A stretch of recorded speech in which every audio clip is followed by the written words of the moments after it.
Hey, what a great day to talk about pharma. This is Alvin Estanya, and I'll be discussing adverse drug reactions and toxicity only here in Vet Pharma 311. Let's go!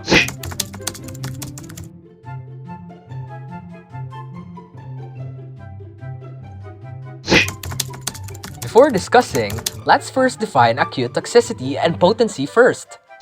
Acute toxicity is the result from intake of large dose within a short period of time where the animal shows toxic signs and symptoms depending upon the drug. Potency is an expression of the activity of a drug in terms of the amount and concentration required to produce a defined effect. So, acute toxicity helps in knowing the toxic potency of a drug by experimenting and testing how an animal reacts to a single large dose given in a short period and then calculating the LD50 to determine if that specific drug really shows acute toxicity and would cause toxic potency to the animal. That's all for now.